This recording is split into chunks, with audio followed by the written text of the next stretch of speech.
Okay, so we're going to be doing gel methodology for today's dry lab. So we're going to do the ABO testing.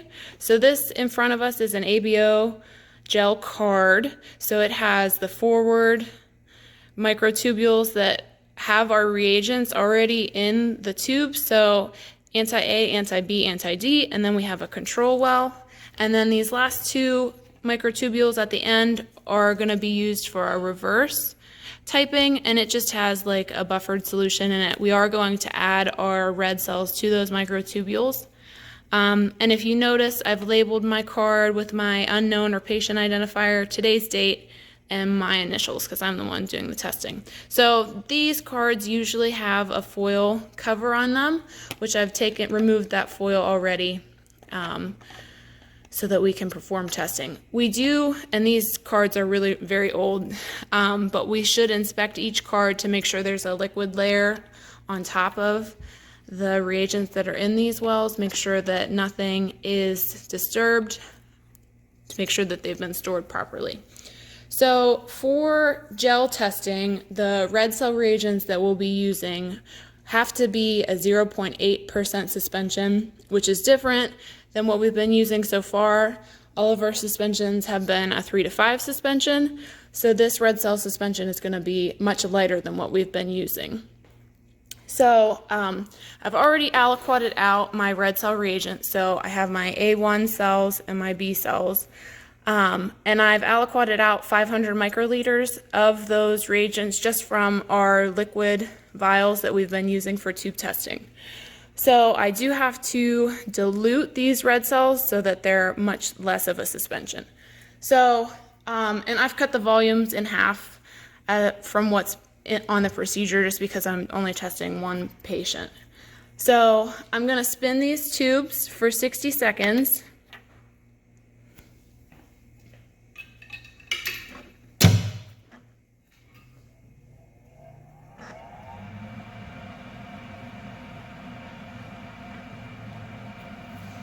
And then I'm going to take the supernatant off of those, and I'm going to add 1.5 mLs of buffered saline to those tubes to make that dilution, to make a 0.8 suspension. My centrifuge isn't working right.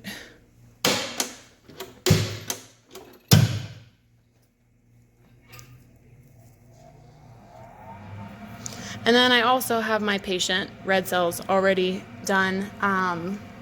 That is a 3 to 5 suspension that we're going to be using for our forward typing. So it's just our reagent red cells that we have to dilute to that 0.8%.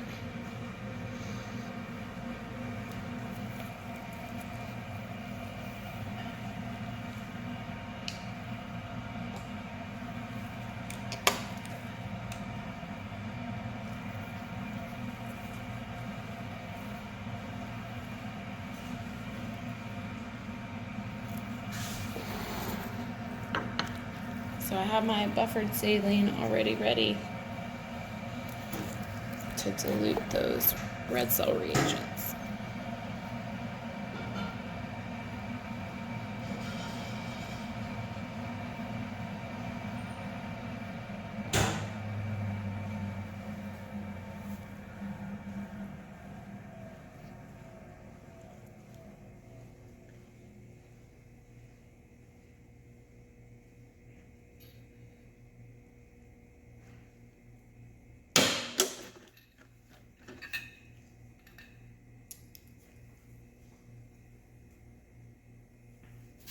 Okay, so I've just dumped the supernatant from those red cells.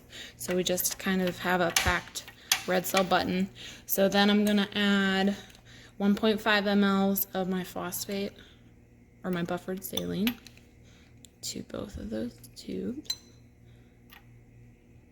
So that was 500. Then I'm going to add 1,000.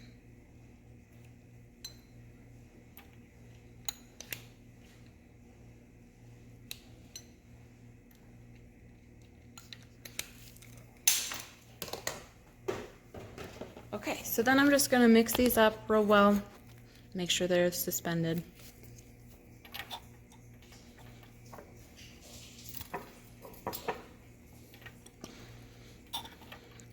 and so this is what a 0.8% suspension should look like as compared to a 3 to 5. So this is much heavier than what we've just made up. Okay, so those are both mixed real well. Take my pipettes out. Okay, so for the rest of the ABO procedure, I have all my reagents ready. So I am going to add 50 microliters of the 0.8% suspension of the reagent A1 and B cells to the respective wells. So, and I guess I should have written on here because it's not labeled, it just says buffer. So I'm going to write A1 and B so that we know that's what's going into those wells. Okay, so 50 microliters of my 0.8 suspension. So my A1 cell into my A1 well.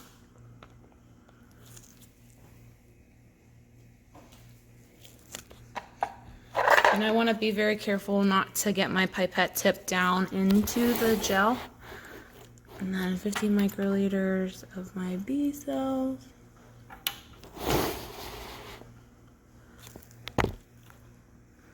Into that second well.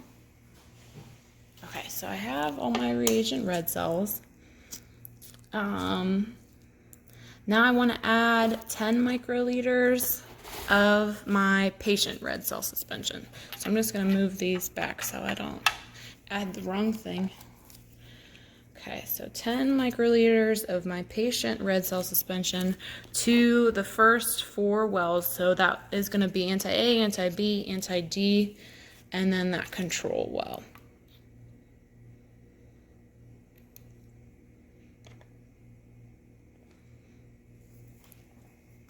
And since this is such a small volume, I am going to change my tips every time, just to make sure that it is an accurate volume.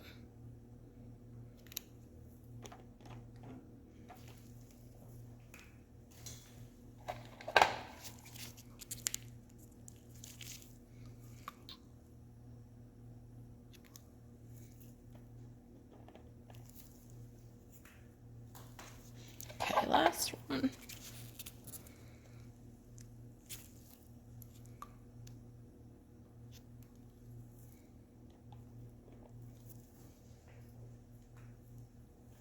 Okay, so lastly, we're going to add our plasma to our reverse typing. So we're going to add 50 microliters of our patient plasma to those 2 wells.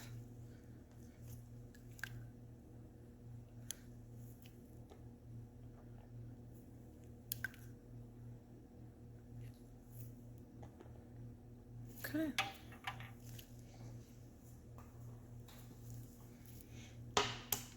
So now I have my card all set up for ABORH. So I'm going to centrifuge this card, and it's going to spin for 10 minutes, and then we're going to read and interpret these results. So I'm just going to pause the video. Okay, so I did want to show you guys this. This is our gel centrifuge. So I do have a balance already in, and so I want to add my patient test card on the other side. Close it, and it's going to spin for 10 minutes. Okay guys, so here's our ABORH gel card. I just took it out of the centrifuge, and as you can see, it did not work how I wanted it to. These cards are really expired, so I shouldn't have expected anything else, but if you notice, all the red cell buttons are at the bottom of the gel card. So I will go ahead and load a picture of a gel card for what I was trying to get it to do. So if you guys want to fill out your ABORH worksheet based on that picture. Okay, so now we're going to set up the screen part. using gel method. So this is an IgG card. So this can be used for screen, panel cells, cross-matching, whatever we need that uses IgG reagent. So IgG reagent is in these microtubules.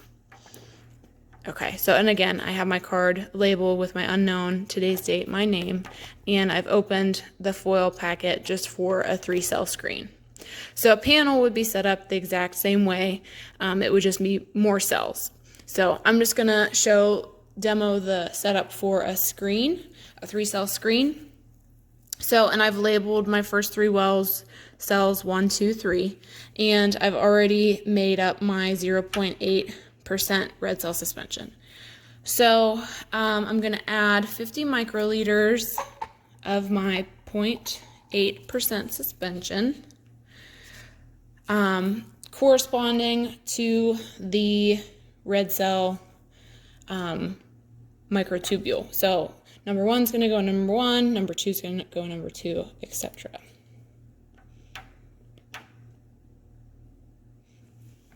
And I'm going to change my tips every time because it's a different cell.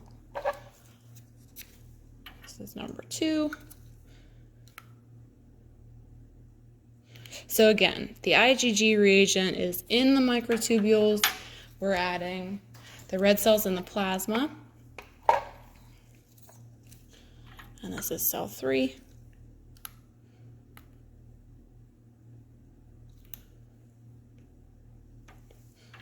Okay. So next, I'm going to add 25 microliters of my patient plasma to every well, or to every tubule, I guess. They're not really wells.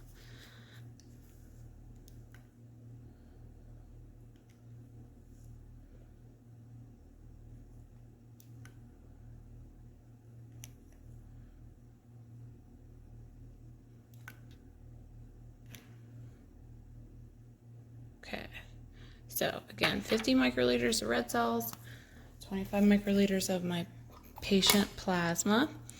And now we're going to take these to the incubator and incubate this for 15 minutes. So I'm just going to pause the video.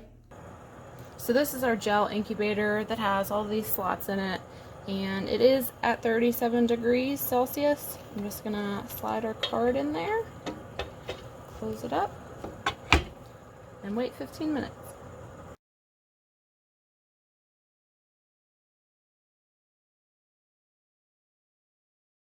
Okay, this is our gel card of our 3-cell screen, and this card is also very expired. It also did not work, but so these reactions should have been negative. There should have been a button at the bottom of these microtubules, which, as you can see, did not happen.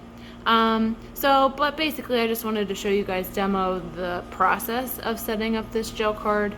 So, but we do need to get, I think, new cards for all of the gel testing. So, that's the end of our gel method dry lab video. So if you guys want to do those assignments and upload those on Blackboard to be graded. I also forgot to mention in the IAT procedure video, just to compare the gel method of testing a screen, panel, cross-match, whatever, using the IAT. The gel cards omit the washing steps, and we also don't have to add check cells to our negative reactions. So those are 2 big differences in the procedure for gel method versus solid phase and tube testing.